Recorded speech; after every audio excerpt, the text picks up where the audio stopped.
एक राजा की जान तोते में थी और राजा को हमेशा इस बात का डर रहता था कि कहीं कोई तोते को कुचल ना दे, कहीं कोई तोते की गर्दन मरोड़ ना दे, कहीं कोई तोते को हाईजैक ना कर ले। नरेंद्र मोदी इस वक्त में जो सरकार में बने हुए हैं वो बैसाखियों के सहारे बने हुए हैं। नीतीश और नायडू की बैसाखी है। खबर बड़ी है और खबर विस्तार से समझने वाली है। नरेंद्र मोदी सरकार के खिलाफ 8 मुख्यमंत्रियों का एक मोर्चा बन रहा है। नाम दिया जा रहा है जेएसी, ज्वाइंट एक्शन कमेटी। 8 मुख्यमंत्री हैं जिनका यह मोर्चा बन रहा है और इसमें मोर्चा संभाल रहे हैं एमके स्टालिन, तमिलनाडु के मुख्यमंत्री एमके स्टालिन। बाकायदा तमिलनाडु के मुख्यमंत्री एमके स्टालिन ने इन 7 राज्यों के, जिसमें 8वें वो खुद हैं, 7 राज्यों के मुख्यमंत्रियों को लेटर लिखा है और इसमें नरेंद्र मोदी सरकार का जो ड्रीम प्रोजेक्ट है, नरेंद्र मोदी का ड्रीम प्रोजेक्ट, और एक ऐसा ड्रीम प्रोजेक्ट है जिसके सहारे नरेंद्र मोदी ये सोचते हैं कि केवल और केवल उत्तर भारतीयों का वोट पा करके वो अब प्रधानमंत्री बन सकते हैं। देखिए, दक्षिण भारत का अगर आप गणित उठा करके देखेंगे तो सीधे तौर पर दिखाई देता है कि नरेंद्र मोदी को उत्तर भारत से जो सीटें मिलती हैं उसके मुकाबले में 1/4 सीटें भी वो दक्षिण भारत से नहीं मिलती हैं। चाहे तमिलनाडु हो, कर्नाटका एक राज्य था, वो कर्नाटका राज्य में भी कांग्रेस की सरकार आ गई, तेलंगाना में कांग्रेस की सरकार आ गई, केरल में भाजपा का खाता इस बार मुश्किल से खुला है, लेकिन जिन्होंने वो खाता खोला है उनकी अपनी खुद की पहुंच है, खुद की पहचान है। तो दक्षिण भारत के जो राज्य हैं वो भाजपा के प्रति एकदम नीरस हैं, मतलब दक्षिण भारत में भाजपा को सुनने में रहता है। ऐसे में अगर परिसमन होता है तो परिसमन के बाद में आज जो 543 सीटें हैं वो 543 सीटों से 848 सीटों को किए जाने की संभावना है और इसीलिए एमके स्टालिन ने अब मोर्चा खोल दिया है। एमके स्टालिन ने मोर्चा खोल दिया है और उन्होंने 7 राज्यों के मुख्यमंत्री को इसको लेकर के लेटर लिखा है और उन्होंने कहा है कि हमने अच्छा काम किया, सरकार को हमें इनाम देना चाहिए था, लेकिन सरकार हमें इनाम देने की बात तो छोड़िए, उल्टा राजनीतिक तौर पर हमें कमजोर और छोटा बनाने जा रही है। सबसे बड़ी जो चीज है उसमें वो ये है कि इन 7 राज्यों में एक मुख्यमंत्री ऐसा है, चंद्रबाबू नायडू। चंद्रबाबू नायडू की भी घेराबंदी की जा रही है। चंद्रबाबू नायडू की घेराबंदी की जा रही है और चंद्रबाबू नायडू से पूछा जा रहा है कि क्या आप सरकार के साथ रहोगे या दक्षिण भारत के जो राज्य हैं जिन्होंने अच्छा काम किया है, जनसंख्या पर कंट्रोल करने का काम किया है, उनके साथ रहोगे। अब जरा समझिए आसान भाषा में मसला क्या है और किस तरीके से पूरा खेल जो है रचा जा रहा है। दरअसल परिसमन देश में होता रहा, पहले भी परिसमन हुआ है, परिसमन के बाद में सीटों को बढ़ाया जाता रहा है। जब 1951 की देश के अंदर जनगणना हुई थी उसके बाद में परिसमन हुआ, फिर उसके बाद में 1973 के अंदर भी परिसमन हुआ, फिर सीटें बढ़ाई गई, लेकिन उसके बाद में इंदिरा गांधी ने परिसमन को रोक दिया था। इंदिरा गांधी ने कहा था कि हम पॉपुलेशन को कंट्रोल करेंगे और उसके बाद में हम परिसमन को बढ़ाने का काम करेंगे, और इंदिरा गांधी ने इसको रोक दिया। लेकिन जब अटल बिहारी वाजपेयी की सरकार आई थी तो अटल बिहारी वाजपेयी की सरकार ने भी इसको 2026 तक के लिए फ्रीज कर दिया कि हम परिसमन नहीं करेंगे, ये डीलिमिटेशन हम नहीं करेंगे, यानी सीटों का बंटवारा हम नहीं करेंगे। और मैं आपको बेहद आंकड़ों के साथ में जो है, जो डीप आंकड़े हैं उनके साथ में बताने वाला हूं कि किस तरीके से उत्तर भारत को जबरदस्त फायदा होने वाला है। आज जो है उत्तर प्रदेश में 80 सीटें हैं, लेकिन यही 80 सीटें बढ़ करके 128 सीटें हो जाएंगी। अगर नरेंद्र मोदी वो अपने हिसाब से परिसमन करते हैं तो 128 सीटें हो जाएंगी। और जिस बिहार में आज 40 सीटें हैं लोकसभा की, उसी बिहार में करीब करीब दुगनी 70 सीटें हो जाएंगी। तो मतलब आप समझ सकते हैं, 2 बड़े उदाहरण मैं आपको दे रहा हूं। बाकी राज्यों में भी जनसंख्या के हिसाब से वहां पर भी सीटें बढ़ेंगी और दक्षिण भारत में सीटें घट जाएंगी। यह पूरा खेल है। तो देखिए, ये तमिलनाडु के मुख्यमंत्री ने केरल, कर्नाटका, तेलंगाना, पश्चिम बंगाल, पंजाब और उड़ीसा, और तमिलनाडु खुद है ही, कुल मिलाकर के 8 राज्य हैं जिन्होंने एक पूरा मोर्चा बनाया है जिसको नाम दिया है जेएसी, ज्वाइंट एक्शन कमेटी, और इसको लेकर के जो है वो अब कवायद तेज हो गई है। दूसरा इसमें बड़ा मुद्दा जो है वो ये भी है कि कैसे न्यू एजुकेशन पॉलिसी के नाम पर जबरन हिंदी को थोपा जा रहा है। ये भी मामला जो है वो निकल करके सामने आ रहा है, जिसमें एमके स्टालिन मोर्चा संभालते हुए नजर आ रहे हैं और उसमें चंद्रबाबू नायडू भी फंसे हुए हैं। एमके स्टालिन ने 7 राज्यों के मुख्यमंत्री को लेटर लिखा है, बाकायदा ट्विटर पर टैग किया है और लेटर लिख करके टैग करके उनको कहा है कि आप जो है वो इसमें साथ भी आइए और इसमें हम किस तरीके से आगे बढ़ सकते हैं, हम एक साथ आकर के इस पर काम करना चाहते हैं। और इसके लिए 22 मार्च को चेन्नई के अंदर जेएसी की पहली बैठक होगी, 22 मार्च को। मतलब अब ये होली वगैरह का सारा त्योहार वगैरह खत्म और उसके बाद में एक्शन शुरू होगा और 22 मार्च को पहली जेएसी की बैठक होगी। अब देखिए ये क्यों जो है वो सारा बवाल मचा हुआ है। दरअसल बवाल जो है वो इसलिए मचा हुआ है क्योंकि 1952 में पहली बार जब परिसमन हुआ था उस वक्त में लोकसभा की सीटें थी 494 सीटें। 1951 में जनसंख्या जो है वो गिनती की गई थी, जनगणना हुई थी पहली बार, और उसके बाद में जो है 494 सीटें वो परिसमन के अंदर हो गई थी। और उसके बाद में दूसरा परिसमन होता है 1963 में। 1961 में जनगणना हुई और 1963 के अंदर जो है वो दूसरा परिसमन हुआ और सीटें बढ़कर के हो गई 494 से 522 सीटें हो गई। और इसके बाद में तीसरा परिसमन होता है 1973 के अंदर। 1973 में तीसरा परिसमन हुआ और इसमें सीटें बढ़कर के हो गई 543। जो आज 543 है ये 1973 में हुई थी, यानी आज से 52 साल पहले।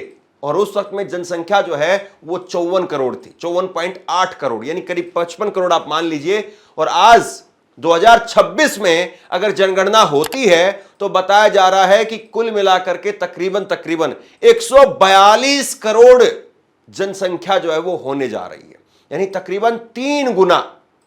अब अगर उसी हिसाब से देखें तो फिर जो है वो 848 सीटें इस देश के अंदर हो सकती हैं। और 848 अगर सीटें होती हैं तो फिर ऐसे में नरेंद्र मोदी बहुमत का आंकड़ा वो ये सोच रहे हैं कि हम उत्तर भारत से ही, गुजरात से, मध्य प्रदेश से, राजस्थान से, हरियाणा से, पंजाब से और उसके साथ में यूपी, बिहार, झारखंड, इन्हीं राज्यों से हम निकाल करके ले जाएं, क्योंकि इन राज्यों में पॉपुलेशन कंट्रोल नहीं हुआ। जब इंदिरा गांधी ने 1973 में इस पर परिसमन पर रोक लगाया था तो इंदिरा गांधी ने कहा था कि हम परिसमन को रोक रहे हैं जब तक कि जनसंख्या पर कंट्रोल ना पाया जाए। मतलब एक अच्छी नियत के साथ में उन्होंने कहा था। लेकिन बड़ी बात यह है कि जब इंदिरा गांधी ने उस वक्त में कहा तो उसके बाद में दक्षिण भारत के जो राज्य हैं, दक्षिण भारत के राज्यों ने जनसंख्या पर कंट्रोल करना शुरू किया। और अब जो है खास तौर पर केरल में जबरदस्त तरीके से जनसंख्या को लेकर के कंट्रोल हुआ है, तमिलनाडु में भी अच्छा खासा कंट्रोल हुआ है, कर्नाटका की बात करिए, तेलंगाना की बात करिए, आंध्र प्रदेश की बात करिए, इन राज्यों में जनसंख्या को लेकर के कंट्रोल किया गया है। लेकिन उत्तर प्रदेश हो, बिहार हो या फिर राजस्थान हो या फिर मध्य प्रदेश हो, इन राज्यों में जनसंख्या बढ़ी है। तो मतलब एक तरीके से अब एमके स्टालिन इस बात को कह रहे हैं कि हमने अच्छा काम किया, हमने लोगों को जागरूक किया, लोगों को सुख सुविधाएं दी, लोगों को एजुकेट किया, लोगों को एजुकेशन दी, उनको जागरूकता उनके अंदर लेकर के आए कि आपको पॉपुलेशन को कंट्रोल करना है, हमें इनाम मिलना चाहिए। लेकिन इनाम की बजाय जो है वो उल्टा सरकार हमारा राजनीतिक कद वो कम करने जा रही है। अब जरा देखिए किस तरीके से जो है पूरा खेल होगा। 2001 में अटल बिहारी वाजपेयी के समय पर भी परिसमन की बात उठी थी और उस वक्त में अटल बिहारी वाजपेयी, जो कि पूर्ण बहुमत की सरकार उनके पास में नहीं थी, गठबंधन की सरकार वो चला रहे थे और इसीलिए 2026 तक इसको टाल दिया गया था। अब एमके स्टालिन कह रहे हैं कि 30 साल तक के लिए इसको टाल दिया जाए और इसको 2056 तक इसको कंट्रोल कर दिया जाए कि आप जो है वो 2056 तक जनसंख्या को कंट्रोल कीजिए और उसके बाद में परिसमन होगा। अभी फ्रीज कर दीजिए इसको आप। पहले यूपी के लोग, बिहार के लोग, हरियाणा, एमपी, राजस्थान, ये लोग जो है वो जनसंख्या को कंट्रोल करें और उसके बाद में परिसमन आप कराना, ये बात इनकी तरफ से कही गई है।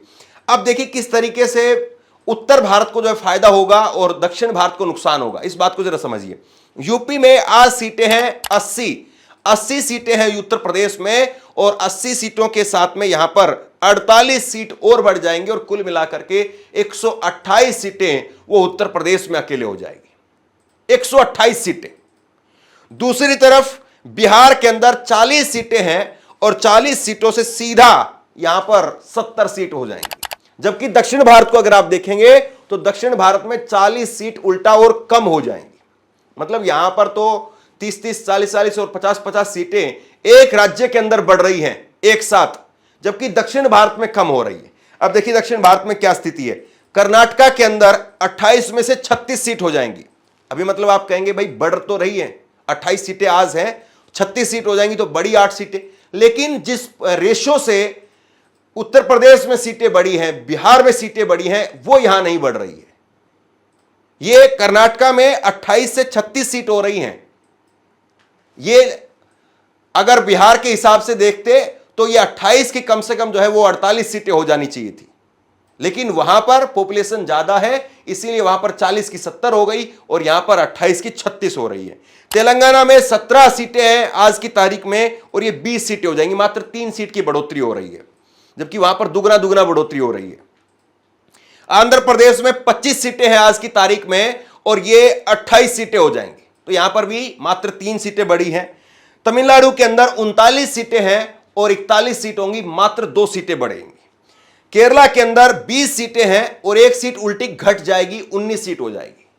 जिन राज्यों ने अपनी जनसंख्या पर काम किया उनको नुकसान हो रहा है, और जो जनसंख्या को बढ़ाने का काम करते रहे, हालांकि आरएसएस के लोग, बहुत सारे भाजपा के लोग कहते हैं कि हिंदू 5-5 बच्चे पैदा करें। कभी कहते हैं कि इतनी जनसंख्या जो है वो हो गई है कि 2 बच्चे से ऊपर वाले को सरकारी नौकरी मत दो, ये गिरिराज सिंह जैसे लोग कहते हैं। कभी कहते हैं कि 2 बच्चे से ज्यादा जिनको उनको पाकिस्तान भेज दो। लेकिन ये अनाप शनाप बातें अलग जगह पर है। सच्चाई ये है कि 1973 के बाद में दक्षिण भारत ने जितना एजुकेशन पर काम किया उतना नॉर्थ इंडिया ने काम नहीं किया, और उसी का एक बड़ा खामियाजा जो है वो आज उनको उठाना पड़ रहा है। अब देखिए क्या कहा जा रहा है। कहा जा रहा है कि एक सीट, अगर ये 543 सीटें आज जो जिस हालत में है, अगर इसको ही रीडिस्ट्रीब्यूट कर दिया जाए परिसमन में, मतलब एक तो ये होता है कि आप ये पॉपुलेशन के हिसाब से जो है वो बढ़ा दें सीटों को, अगर रीडिस्ट्रीब्यूट करेंगे तो एक सीट पर 26 लाख लोग आते हैं। वहां पर भी दक्षिण भारत के लोगों को फिर नुकसान होगा, क्योंकि यहां पर पॉपुलेशन फिर ज्यादा है, फिर जो है वो नुकसान होगा। और तमिलनाडु की तब भी जो है 39 में से फिर 30 सीटें हो जाएंगी, मतलब 9 सीटें उनकी घट जाएंगी। तो कुल मिलाकर के ये स्थिति है, और इसीलिए तमिलनाडु के मुख्यमंत्री एमके स्टालिन वो कह रहे हैं कि भाई आप ये काम मत करिए, इससे हमें जबरदस्त नुकसान हो रहा है। और इसके लिए बड़ी बात अब ये है कि चंद्रबाबू नायडू क्या वो अपनी सहमति देंगे? चंद्रबाबू नायडू क्या वो दक्षिण भारत के राज्यों का जो ग्रुप बन रहा है उस ग्रुप से अपनी एक दुश्मनी मोल लेंगे? क्योंकि इस वक्त में सब जानते हैं, देखिए देश में जब जब जो कोई बात निकल करके सामने आती है तो यही कहा जाता है कि देश की दुर्गति के 2 ही जिम्मेदार लोग हैं, नीतीश और नायडू। यही 2 जिम्मेदार आदमी हैं जिसकी वजह से देश में दुर्गति हो रही है। लेकिन दक्षिण भारत के राज्यों में जिस तरीके से अभी न्यू एजुकेशन पॉलिसी के नाम पर माहौल बना हुआ है कि जबरन जो है ये हिंदी थोपना चाहते हैं थर्ड लैंग्वेज के नाम पर, क्योंकि ये कहा जा रहा है कि न्यू एजुकेशन पॉलिसी में आप हिंदी और अंग्रेजी तो रखिए ही, तीसरी भाषा इसके अलावा रखिए। तो मतलब हिंदी एक तरीके से कंपलसरी बनाई जाने की बात हो रही है, जबकि दक्षिण भारत के राज्य कह रहे हैं कि आप ऑप्शनल रखिए इसको, हिंदी को। तो पहले ही एक विरोध जो है वो केंद्र सरकार के साथ में दक्षिण के राज्यों का है, और ऐसे में दूसरा बड़ा विरोध जो कि राजनीतिक तौर पर है। जाहिर सी बात है चंद्रबाबू नायडू वो भी अगले 10 साल की 5 साल की और राजनीति कर लेंगे, उसके बाद में उनको राजनीति जो है सौंप करके जानी अपने परिवार के लोगों को। तो वो भी इस बात को देख रहे हैं कि जिस प्रकार से आज उनकी जो पहुंच है, जो आज उनकी साख है, क्योंकि चंद्रबाबू नायडू को भी कुछ समय पहले जेल में डाल दिया था। आज वो जब बैठे हुए हैं या बार्गेनिंग कर रहे हैं तो सिर्फ और सिर्फ इस बात के लिए क्योंकि आज वो नरेंद्र मोदी की कुर्सी का एक पाया बन गए हैं, नरेंद्र मोदी की एक बैसाखी बन गए हैं। वरना नीतीश कुमार और चंद्रबाबू नायडू अगर उस बैसाखी को खींच करके ले जाएं तो नरेंद्र मोदी की सरकार गिर जाएगी। अब देखना यही है कि कैसे जो है वो विपक्ष के उबलते हुए इस गुस्से को और खास तौर पर 8 राज्यों का जो एक समूह बन रहा है, इसको कैसे बीजेपी की सरकार कंट्रोल करती है। अमित शाह बार बार कह रहे हैं कि नहीं भाई ऐसा नहीं होगा, हम दक्षिण भारत के राज्यों के साथ में इंसाफ करेंगे, लेकिन अमित शाह की बात का यकीन कौन करता है? वो तो खुद कह देते हैं ये जुमला था, अब ये हो जाने के बाद में जुमला हो जाएगा। तो मतलब सीए एनआरसी के नाम पर जो आपने देखा था, शाहीन बाग वगैरह बनने लगे, प्रोटेस्ट होने लगे, वो एक अलग मसला था। लेकिन अब अगर ये परिसमन होगा तो परिसमन के नाम पर दक्षिण भारत के राज्य जो मोर्चा खोलेंगे, इसको नरेंद्र मोदी कैसे कंट्रोल करेंगे, ये अपने आप में बहुत बड़ा सवाल है। आप क्या सोचते हैं? नीचे कमेंट बॉक्स में लिख करके मुझे जरूर बताइए। इस वीडियो को शेयर कीजिए और इसी तरह की तमाम खबरों के लिए ऑनलाइन न्यूज इंडिया को सब्सक्राइब कीजिए। आपका बहुत बहुत धन्यवाद।